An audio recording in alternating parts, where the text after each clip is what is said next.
All right, take two at Fistful of Tows, introductory version. So I am still changing a little something because I already have this kind of set out. So I'm just gonna have paratroopers and regular German. In the introductory thing, they have the Germans a little bit higher quality and the Americans a notch down from them. So I'm just basically swapping them. So, and it said, as this is written, have double the number, of the Americans versus the Germans because the Germans are higher quality. So I'm just swapping that. Um, so the Americans have a higher quality than the Germans. And I think what I'll do right now, and I'm not a media engagement guy, but I'm going to have media engagement. Americans come off this side, Germans come off this side. You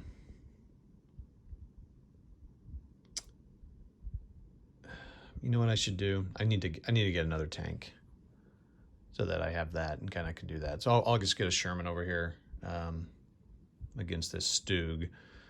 Maybe not fair because it doesn't have a turret and it's limited fire arc. But maybe I won't worry about that for this. So let me pull out a Sherman. So I have a Sherman, 3 stands of airborne, and a weapon here. Forget the mortars. We're just going to do the off-board template since they don't really model those, and 6 stands against that. So we'll see how that works out, and I'll do it. It's fun to try to figure it out. All right, I'll come back after I play a little bit. Okay, game over. Man, this took a while to end it. I think I might have actually gone 6 or 7 turns where it took to take these guys out. In fact, yeah, I'd say it was probably 7 turns. So we ended it with the airborne shooting bazookas into the side of the Panther. Finally took them out. I rolled lots of dice here. So everyone's wiped out. The Germans were completely wiped out. There's no close assault here. So the Germans were trying to attack these airborne, and they were passing their, first of all, the Germans were hitting them on 3s because they were so close, but then they got a 5 save because they were in the woods and they were making that a lot. But then all they had to do was pass a quality check of 3+.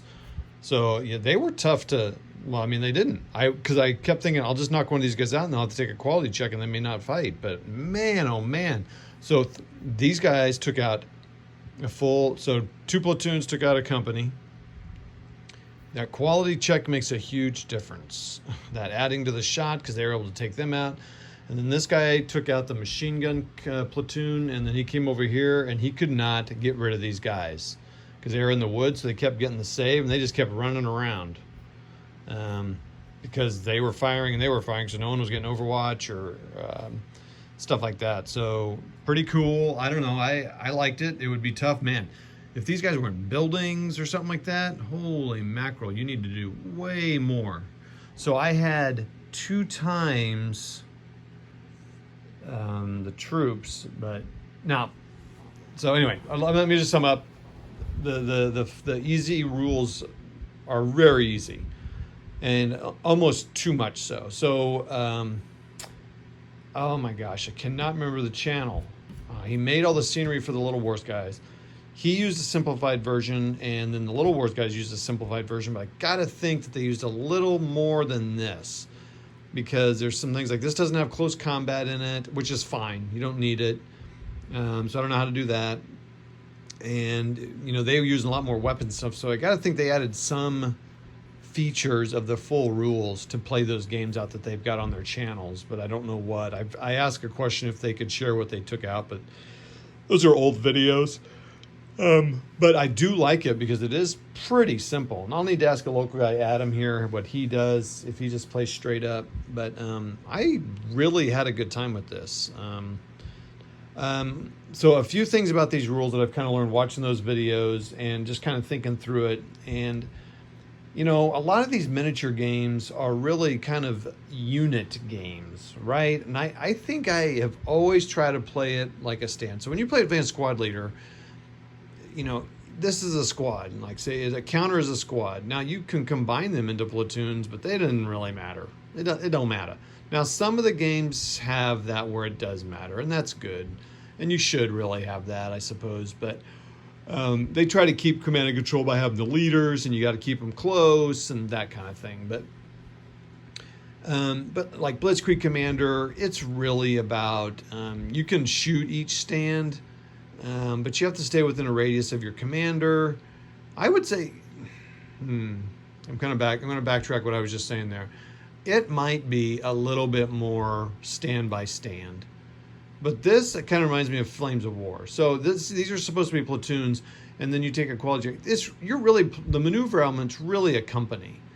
I was making a comment on someone commented on mine, or I commented on one of my videos that I like it that you're either good, suppressed, or out, and I like that. Now I like Blitzkrieg Commander a lot. You know that I got a lot on my channel, but keeping track of the hits kind of a pain, and I like the Flames of War. Kind of has the same status. It's either good, whatever they call it. We'll call it suppressed or destroyed.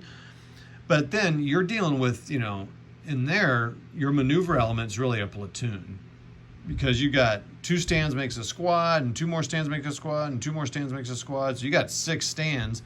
So your hits. So like in Blitzkrieg Commander, each stand takes 6 hits. Well, in Flames of War, and this too, each stand is a hit. So like if I got these guys here, that basically a company takes 3 hits. And how you track it, it's just figure removal basically. So it's not really because someone commented, and I agree with them, that they like having some level of survival, right? Like the on off is not as thrilling to them, or maybe it's a 3-way switch, on off and suppressed. But really, and because you have to stay within 2 inches of each other, and Flames of War is the same way. You got to keep everybody close.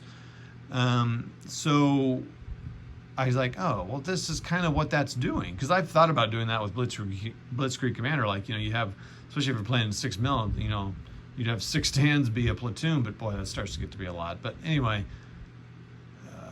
So you want dice for taking figures off, more figures that way. But